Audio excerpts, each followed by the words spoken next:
Tonight, enthusiastic members of the public are making 3 a.m. trips in hopes of making it on the list to access free medical services from the USNS Comfort. Schweizer residents decry the relocation of Journée Creole from their community to Vieux-Fort, demanding answers but not receiving them. And the opposition St. Lucia Labour Party addresses a range of concerning issues, including healthcare, at a press conference on Thursday. We have the details of these stories and more coming up. This is the Hot 7 Nightly News with Lovelace and Amy Joseph. Good night. It is Thursday, the 26th of September 2019. Welcome to the Hot 7 TV Nightly News on Flow, Channel 117, also being simulcast on KISS FM. You can also watch on our website, www.caribbeanhottv.com, or on our free Caribbean Hot FM mobile app. I'm lovely St. Amy Joseph. Thank you for joining us. Local medical personnel confirmed that members of the public from as far as Soufrière are making the trek up to the Cultural Center in Castries, arriving from as early as 2 a.m.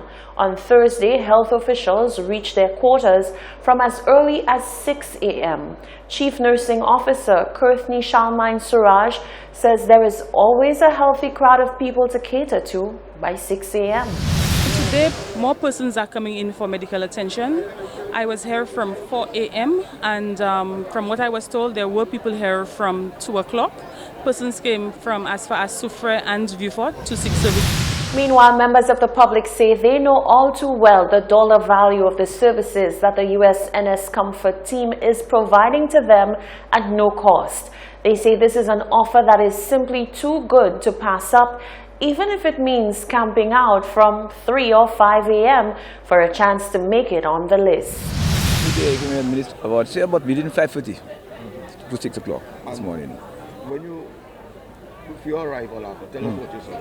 Oh, but by the time I reached here, there were people here from 3 in the morning. That is to show you.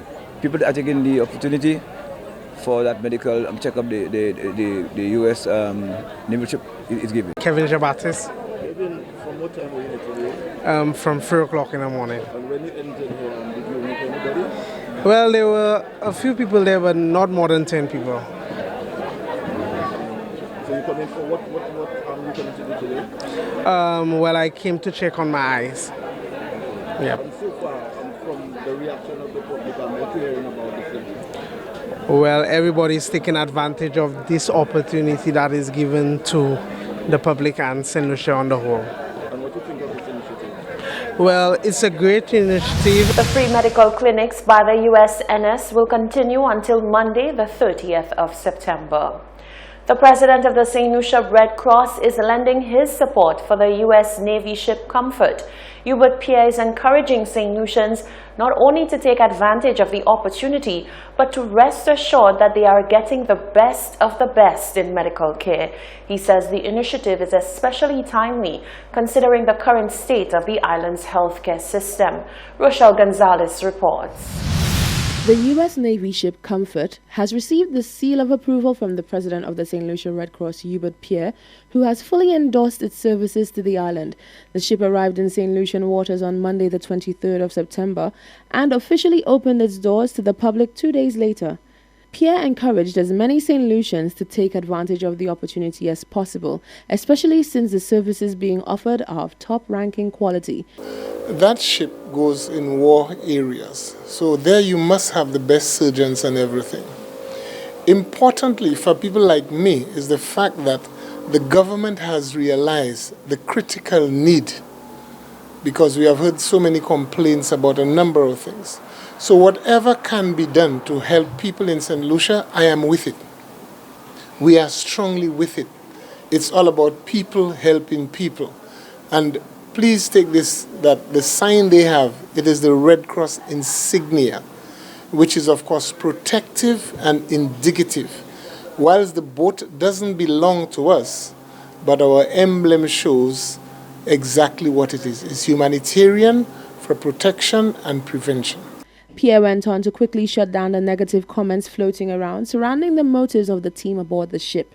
He said persons should place their focus on the important issues at hand. I am one that try my very best not to engage in any form of gossip. So that I have not heard and I don't know about. Except I can tell you that it is a good thing that this ship is here. Somebody or body or person's lives will be saved. And this is what is important to me.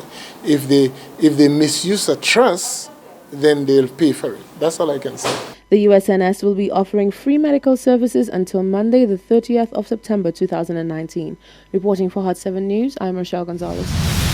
After the joy surrounding the initial announcement that Choiseul would be an official host community for Journée Creole 2019, residents are now outraged by news that Vieux Fort and not Choiseul is the venue in the south for Journée Creole. Solange Alfred tells us more. The community of Choiseul, in the process of putting house together to host the Grand Fête during Creole Heritage Month, seemingly had the rug pulled from under their feet and instead gifted to the community of Vieux Fort for a third consecutive year. During the press conference for Creole Heritage Month celebrations, Minister in the Ministry of Culture, Senator Fortuna Belrose, attempts to pacify the situation, stating the pronouncement Choiseul would be a host community was a premature announcement. The community of Choiseul has been haunting me with respect to the fact that they're not on the list. But they got the assurance that they would have been on the list. And so, again, it just spoke to our processes and the way we did it, you know. We went ahead of our time, you know, to make the announcement before we finalize the arrangements. So we have to be mindful of that because people are passionate about the culture. You know, if you look at Journée Creole and you look at the events that we do, people are passionate. They come dressed, they come decked, they come ready, you understand, to be a part and immerse themselves in it. You know, and when we excite them and we drop them, you understand, it hurts. And that is the sentiment I bring today.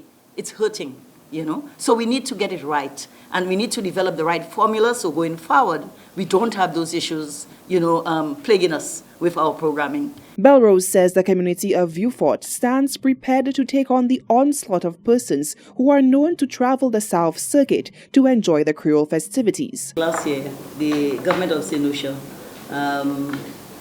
took a decision, and not took a decision, but basically we've recognized in St. Lucia that we had experienced lopsided development for quite some time. Most of our activities and events happen in the north of the island. And the Creole Heritage event is one of the events that really affords us an opportunity, you understand, to reach the masses of the people, yeah, in a significant way. And so Vieux Fort was prepared to become a permanent venue for hosting the Journée Creole events. So across St. Lucia for the next 50, 60, 70 years, we're hoping, in much the same way that Pigeon Island has become a staple, that Vieux Fort will become a staple for major events around the Creole Festival. So that is one. Now, recognizing that, and I think that decision, the Choiseul community perhaps appeared to be disadvantaged because Vieux Fort and Choiseul in close proximity. And then you have to look at other issues with respect to capacity of the police and those persons who will be providing the services. So I think the Folk Research Center may have taken the decision based on looking at all of those issues. But I think the critical point is for us to ensure that when we're looking at the venues, because I know next year they will be looking at venues, and Fish in his enthusiasm will be going out there mobilizing communities as well. Mobilizing them is one thing, but when you get to the table to sit down to look at the logistics with the agencies that will be supporting the services, I think that is where the critical dimension comes in. Are organizers at loggerheads with the final decision to switch from Choiseul to Vieux Fort? When pressed on the logistics of Vieux Fort being used as a location that would bring together other southern communities all in one, cultural activist George Fish Alphonse had very little to say. I cannot speak to Vieux Fort too much. I'm not too sure what, you know, but I suppose it will be. Meanwhile, MP for Choiseul Bradley Felix announced on his Facebook page that he only found out about Choiseul no longer being a host community on Tuesday, 24th September via Facebook. He says a letter was sent to his office on Wednesday. The MP wrote, "With all that said, I have taken the stand that despite we will have Journée Creole Choiseul style, I have contacted and engaged some like-minded motivated individuals who share the same view as myself to push this agenda." Grand Fête Jeune Creole is scheduled for October 27th to be held in the Bossejou Promenade, Grosley and Vieux-Fort. Reporting for Hot 7 News, I am Solange Alfred. Now, the recent decision to remove the Jeune Creole festivities from Choiseul to Vieux-Fort is not sitting well with the leader of the opposition, Philippe J. Pierre. He says such a decision would never be made under an SLP administration. Rochelle Gonzalez tells us more. The leader of the opposition, Philippe J. Pierre, has weighed in on the recent decision to switch the hosting of the Grand Fête during Creole Heritage Month from Choiseul to Vieux-Fort. Whilst in high anticipation of the event, Choiseul residents were left feeling disappointed and angry after having the rug pulled from under their feet. Whilst Minister in the Ministry of Culture, Senator Fortuna Belrose, attempted to pacify the situation by explaining that the decision was made to properly host the large number of persons who are known to attend the Creole festivities, Pierre said the community of Choiseul is seemingly always getting the short end of the stick under the current administration. Choiseul has been very unfortunate. Choiseul lost a hotel.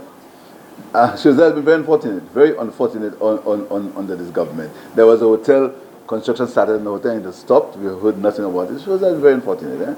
Choiseul got a secondary school because of our work.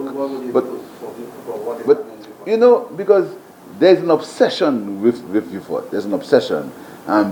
Cabinet meetings at a cost that no one knows was held in Vieux-Fort. There's an obsession with Vieux-Fort.